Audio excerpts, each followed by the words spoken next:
Do it again. Here we go. Take two. Marker. Welcome to.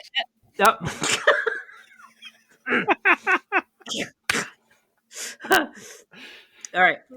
I've been drinking for a couple hours. You'll have to forgive me. Beep. All right. Here we go. Welcome to episode 54 of the What If South is Up podcast, where we dive into the arts of world building and storytelling with a what if lens. Together, we explore, dissect, and expand the speculative and fantasy worlds of our own making.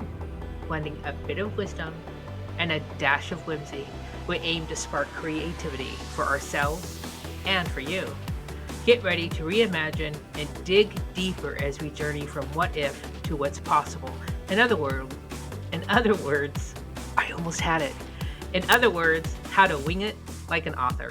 My name is Christina Xtina LaFave. My made-up world is also my very first world. It's called Cobb, a magical parallel Earth where colonization never happened in the Americas. And I'm an aspiring author, yet unpublished. As for my latest world building struggles, nothing world building specific actually, except for finishing up my wiki with all my old notes, and I'm almost done. What about my co-host? Who do we have?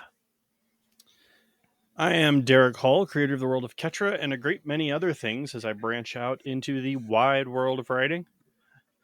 I haven't done a whole lot since our last episode. Been a little too busy with real life, but I am still casually working on detailing alternate dimensions.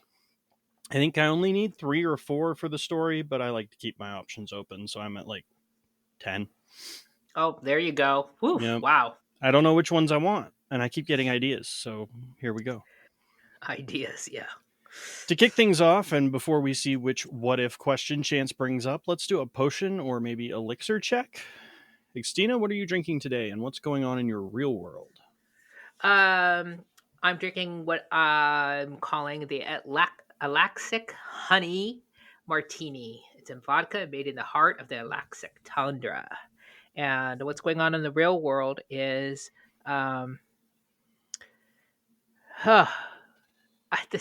everything, nothing, nada. Okay. I'm a little bit frazzled because my best friend got into a car accident today. She's fine. But it just has really got me amped up a little bit strong, a little bit frazzled. So excuse me, audience, if I'm a little bit frazzled today. But that's what's going on in my world. Yeah. So going on in my world. What about you, Derrick? What's your elixir? I couldn't think of a fancy name for this. It's an Evan and Coke. It's bourbon and Coke. Ow. Ow. But I spent my weekend mildly concussed and working on cars because real life gets in the way of everything else, and my main go-to-work rig broke down, so I had to fix up something else and get it moving. And now I hurt. Everything hurts. I'm sorry. I don't mean to laugh. It's I'm okay. sorry. You can laugh. It's kind of funny. Or it will be eventually. Eventually the story will be funny, yes. Yeah, no. I apparently beat my head against the car hard enough in a complete freak accident that I knocked myself out and have been a little bit loopy ever since, but I am no stranger to head injuries and will come out stronger for it, I think. Or I'll forget my name. We don't know. Just don't start drooling in the middle of the show, and I'll be okay. Now, with our elixirs in hand, let's talk worldsmithing. What breakthroughs, techniques, or tips have sparked new life into your world-building story or lore recently? Derrick, what do you have for today's Worldsmiths Workshop? Not much other than that alternate dimensions are hard. Especially when they overlap with the main world, and especially when I'm the one having to figure out the mythology of how they overlap. It's a lot of mental gymnastics and trying to get all the hoops in a line so that you can jump through them. Makes sense. So, yeah, it's tricky. What have you been up to? Just started listening to a new podcast new for me, anyways. Um, Fairly new, I guess, in all respects. Called Speculative Fiction Writing Made Simple. I can't remember the author right now, but at least everyone has the podcast name. I love how her writing craft tips are specific to fantasy slash speculative fiction slash urban fantasy kind of thing. Just got done with episode 13. 7 key facts you must know about your protagonist before writing another word. Hmm. And well, I was pretty impressed that I think I got 5 out of the 7, like right off the bat. Boom, I knew the answers. But I'm still struggling with answering those questions that center on motivation and what the protagonist needs to learn. You know, what's the lie that they Mm-hmm. need to overcome. I'm still struggling with being able to uh, articulate those quickly and well. Oh yeah, for sure. Yeah. So I in my head, I kind of know what's going on, but if I can't articulate it well, I'm not writing it well. So Exactly. That's why 90% of world building is behind the scenes. Nobody ever sees it, but it's all there in order to build the framework that we hang everything else on. yep, Yeah. It's tricky. absolutely tricky. So, as world builders, it is essential to keep our creative skills sharp by exploring other realms and stories. Since our last episode, which world have you been visiting and through which portal did you enter? Most importantly, what did you take away from it? The portal is, of course, the TV. Although I wouldn't say it's a TV; it was my little laptop because I spent Sunday afternoon in bed watching these movies because it was cozy and warm. I binged on Rebel Moon, both movies. Have you heard of Okay. Rebel Moon? Yeah. Yeah. So I was really entrenched in it. I really enjoyed it. They didn't really get that great of ratings, I understand. No, Um, no, they did not. but I enjoyed them. I mean, I heard that there was like things ripped off of Star Wars, or Yeah, there well, the was new Top Gun is a ripoff of Star Wars, I mean, yeah, how can you not when you're in a fantasy world? But right? especially in a what is it, a space opera? But there was some disappointment with the lack of character depth, I guess. You know, Mm-hmm. maybe there were I can too see many that. characters. But I didn't find that. I found that, well, maybe because I knew that there's going to be more movies. I wasn't expecting a deep dive into every character. Maybe that's why I wasn't disappointed. Yes, there were a lot of characters, but I found each character distinctly different from each other. I mean, I they were all distinctly different in their how they dressed, how they talked, how they looked, how Mm-hmm. they stood, how they. I mean, I found I didn't have a problem with the characterization. I liked each and every one of them. Well, except for one character, I didn't like him at all. But um, I didn't have the same problem. So I guess what I took away from it, I hope, was what I got from uh, differentiating characters. So Mm-hmm. that's what I took away from it, and there was a ton of world building, a Mm-hmm. huge ton. Yeah, so Yeah, there's a lot of world building in there. I was not disappointed in them. What about you? Um, I'm still on a Western kick. So Mm-hmm. it's Western movies and TV shows for now. Currently rewatching Deadwood because I just unearthed my box set DVD collection. Yep, But rewatching Deadwood in all of I its like Deadwood. Yeah. gritty glory, it's so good. It's so Mm-hmm. good and spot on, and it doesn't hurt that I've been to Deadwood. But um, very cool show, very dark, The and Swede was amazing. yes, it's yeah, I really enjoy it. I've seen it plenty of times, but I'm never afraid to revisit it. It's excellent. But on a less excellent note, I revisited a 90s animated movie last night with the family. Okay. that I will probably not be revisiting ever again if I have my way. Um, Quest for Camelot. An animated one, Quest for Camelot. Mm-hmm. Came out in 1998, and it's right in that window with Anastasia and Mulan, and it's only a year or so before Shrek, and all of these awesome movies are all around it, and then you have Quest for Camelot. They stacked the Hmm. cast. It's Gary Oldman and Celine Dion and Carrie Elwes and all the big names. Horrible movie. Horrible movie. It's awful. It flopped when it came out, and now I understand why. It was awful. Um, Oh, interesting. yeah, I don't think I it's ever saw that. oh well, it's on Tubi. You should suffer. Um, it's a fun concept in a way. It's a King Arthur retelling. Daughter of a knight has to go save the kingdom, and makes friends with a blind knight and a two-headed dragon and all this other weirdness. It's a fun concept. It's terrible execution. Um, yeah, it's awful. I suffered through that. It's awful. Okay, I'll take your word for it. No, go find out for yourself. No, only one of us needs to. No, it's not how this works. It's pretty bad. Mm. But yes, All Deadwood. right. Now it's time for World Smith Darlings. Each of us will share a few words that paint a vivid picture of another world. It could be a passage from another author that we admire, or perhaps something that missed the mark. Could be something we wrote. There might be snippets we're proud of or dead darlings. Um, Ready to dive into some world building wins and woes?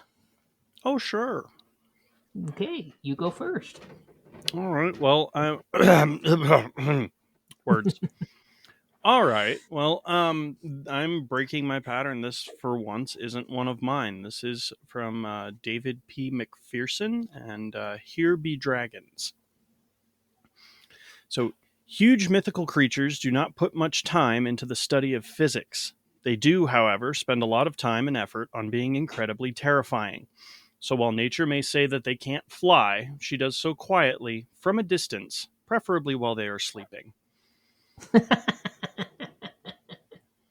That's hilarious. I love it. It's great. What do you got? Mine actually came from uh, Rebel Moon Part 1, A Child of Fire. And the very idea of love, of family, was beaten out of me. I was taught that love is weakness. And I I don't know how that will ever change. Valid. It was a pretty intense scene. I mean, it Yeah, was no right kidding. close to the opening. It was pretty intense. And if you can't get who the character is from that, I don't know how you're going to get who the character is at all. I mean, Right. I was about to say that's a huge chunk of character building in 3 lines. yeah, yeah. So, anyways, there you go. All right. But now it's time for the main event and our favorite game, World Builders Roulette. Each week, we place the fate of our worlds in the hands of the D20, letting it choose from our list of wild, speculative, and magical scenarios. Will this week's roll transform our worlds or inspire an entirely new one? Only the dice know, so let's see where they lead us. Roll a good one. Oh, 18. 18. What if the laws of reality were rewritten every decade, altering physics, magic, and even how people perceive reality?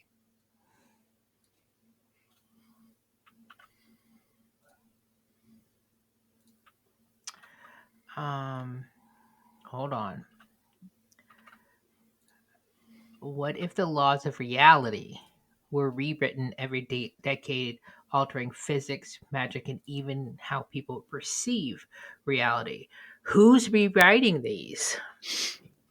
I don't know. Maybe it has something to do with the orbit or the planets aligning or something. Hmm. I like that the thought of a three year old Q, Star Trek Q character, Oh God. just sitting there playing with his blocks, and he shuffles things around and suddenly everything's different, and he didn't intend it to be, but now I we have to hate live Q with it. with an undying passion. He hate the actor, the way it was acted, or the character, or the whole premise of the character. All of the above. Yeah, Yeah, I despise Q. that's interesting. I can't stand him. I know everybody loves him. Lots of people. I cannot stand him. I want to fly into a murderous rage every time I think about him, let alone see him on screen. So he turns you into a Guinan. Yeah, sure. You know, you're not much of a Trekkie, are you? No. Guinan was Whoopi Goldberg's Hmm. character, and when she saw Q, she It's went been a long into time, but I do vaguely remember that. Yes. yes, yeah, Love Guinan. yeah, huh. Hmm. So, what if the laws of reality were rewritten every decade, altering physics, magic, and even that's just scary because Hmm. it's taken us hundreds of years to understand our physics, and we still don't understand everything about it. And now you're going to Exactly. go and change it every 10 years? That's Yeah. just scary. Better learn quick. Or not even worry about it. So, if it's going to keep changing every 10 years, why even study it? Well, I mean, if it changes that often, you're going to be stuck in a perpetual dark age, essentially, Hmm. because there's no sense in making any technological progress because it'll just reset in 10 years. Maybe. I mean, not everything will And change, right? theoretically, but beyond like the simplest of tools and machines, levers and fulcrums and that kind of thing, like it's what's the Or, point? hear me out, what if, because it changes every decade, the human mind learns much quicker? Mm, So, we're smart enough species that a decade of learning there is equivalent to 500 years here. I can't help but think that there would be some feeling of futility, even if the mind did adapt quickly. I don't, how, you can't, no, no. I mean, how would you, so if you lived in a world where everything changed every 10 years, Hmm. why would it be, why would it begin to feel futile if we knew that that's what happened? I mean, that's just the way it was. I mean, you never knew otherwise. Mm. So there's always this idea of expectation of what's coming next and what can I take, what can I learn, what can I take advantage of, what can I, what are we going to see now, what wondrous new thing. I mean, okay, yeah, that's valid. But if you're trying to learn and understand the world as it is now, knowing that there's a clock on it, and whatever you learn probably won't apply, I don't know. It depends on your outlook, I suppose. Mm-hmm. Yeah, it's an interesting concept. What It, would it depends happen, on who. It depends on who you're dealing with, like which scientist you were to choose as a POV for that decade. Um, decade because is yeah, just such a very short amount of time. it really is. I never would have said that 20 years ago, but it's a very amount of time. Um, yeah, yeah. I don't know. I don't know. I have no idea how I would. So that's interesting. If this question had said, "What if the laws of reality were rewritten every century?" So what that means That is would that make more sense. you would have 3 lifetimes before a Mm-hmm. change. But because it's every decade, that means it's going to change like 8 times in your lifetime. Mm-hmm. That is a totally different concept. Yeah, exactly. I mean, okay, if you stop and think about it, say you go back to the 60s and you look specifically at electronics, everything was completely different about every decade. It advanced that quickly, especially if you look at computers.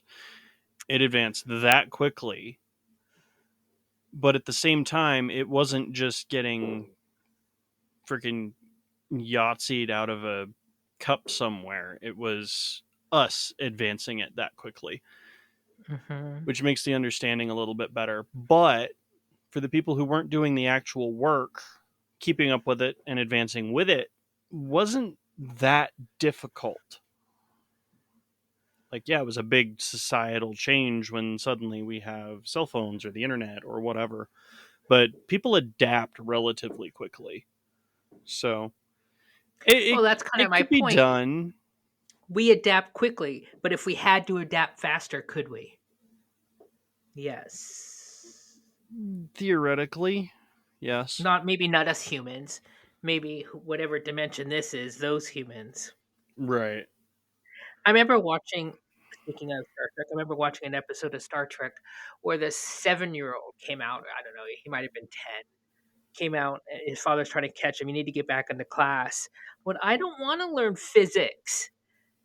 So the whole idea was that in this futuristic world, at 10 years old, children aren't learning their multiplication table. Mm-hmm. They're already learning physics because that's how we evolved or adapted or whatever. Right. I I read just a found that book an one interesting time idea. where it was similar to that. The standard curriculum at like fifth grade, sixth grade, so about 12 years old, 11 or 12 years old, was what we considered to be university level science and math. Yeah. And it was just like, oh, okay. I feel stupid. Yeah. But that was just normal. Like, that's Yeah. what it was. Like, oh, I'm trading Pokemon cards at lunch and then have to go to theoretical physics at 1 o'clock. Like, what? It broke my brain. But yeah, no, my brain is broken anyways. I can't think. Especially after this last weekend. No kidding. Yeah, concussions for the loss, memory loss. Well, so going back into our worlds, putting this Hmm. into our worlds, uh, I will have to say that one of the premises of my book, or not premises, but one of the things that happened in my book is, as everyone knows, is that people come from different dimensions onto Cobb. And in my world, there is no time parallel. So when you come from an alternate dimension, it could be, so it's an alternate Earth. Hmm. It's not a one-to-one relationship as far as time. So um, somebody could come from uh, 1860 to today, and somebody else can come from 2460 to today. Hmm. Okay. So all the time in my world, different levels of knowledge are being introduced into the world Hmm. simultaneously. So it makes for a completely eclectic or hodgepodge level of technology. Because even if someone from 2460 were to arrive on Earth today, that doesn't mean that person knows how all that technology works. They Exactly. just know that it existed. I mean, like if I ended up in King Arthur's court, I could not build a radio. You know, it. I I know it exists. I know, you know what it's supposed to do, but I couldn't build one. But Getting the resources would be difficult, but I could build a radio. see, well, there you go. You would be able to build a radio there if you had the resources, like you said. Mm-hmm. But I'm sure there's other types of technology, you know, that you would not be able to. Um, Exactly. I mean, do you understand why baking soda is used in baking? I mean, it's everybody has their own level of knowledge. Mm-hmm. Um, Have you ever seen the movie Timeline or read the book Timeline? no, no. Highly recommended. Read the book if you have the time and no pun intended, have the time for it. It's Michael Crichton, same guy that wrote Jurassic Park and the Yep. Andromeda Strain and all of that kind of stuff. He does. I don't even know how to like put it into a genre. I call it a science thriller, but I don't think that's an actual genre. It's not quite science fiction because it's a little too grounded for that, at least theoretically grounded. And it's set in modern day world, so it's not quite science fiction, but it's anyways. I digress.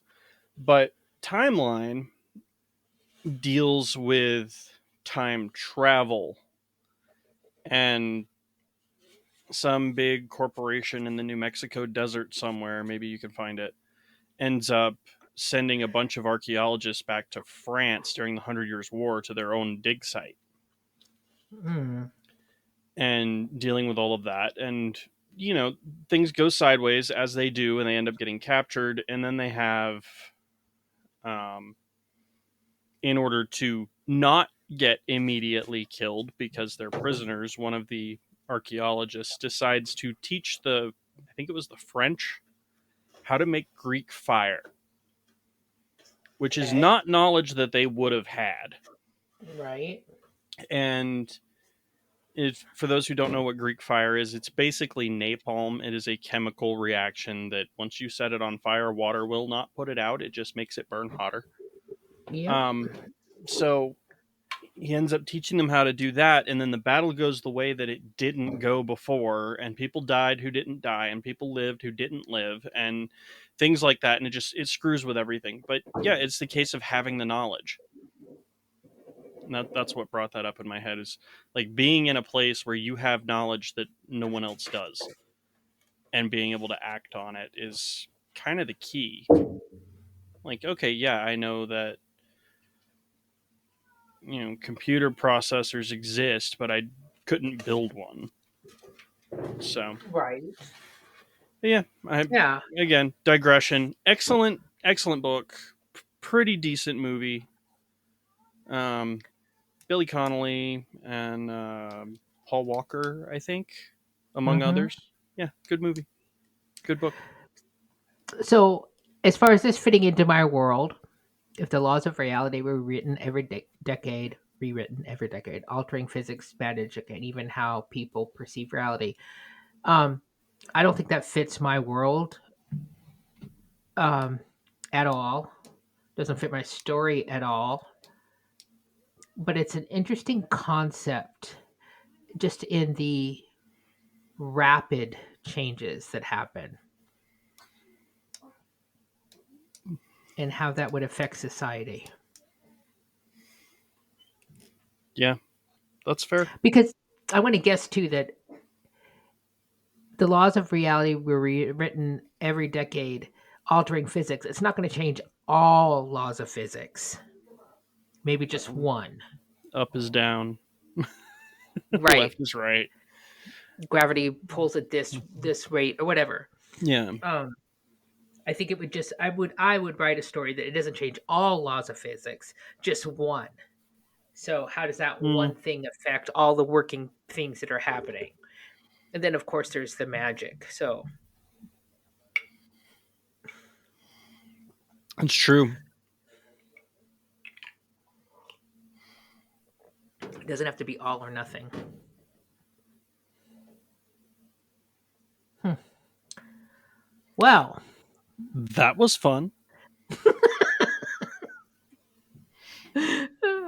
I'm distracted. I accidentally locked family members outside. oh, Um, well, that was fun.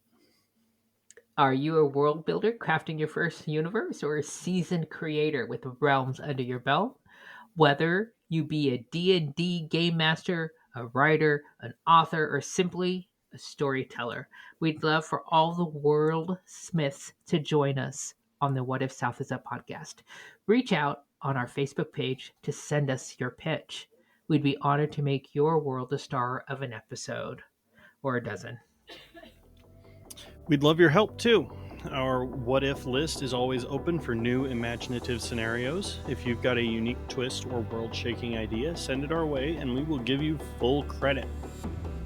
After all, who wouldn't love a free plug for their made up world? Visit our Facebook page or drop us a line at whysouthisUp@gmail.com. We can't wait to see what you dream up. All right, Mr. Derrick, where can folks find you on the interwebs? My website is derrickallauthor.com, but you can find me as dhallauthor just about anywhere. What about you? Uniquelyexceeded.com is where I lay. No, where my. That's my website. Try to be smart and funny, and I couldn't think of anything funny. But, anyways, uniquelyexceeded.com and the socials. That's where you can find me too. Uniquelyextina. All right, we did it. Thanks for putting up with our weirdness, and we will catch you next time on What If South is Up. Bye.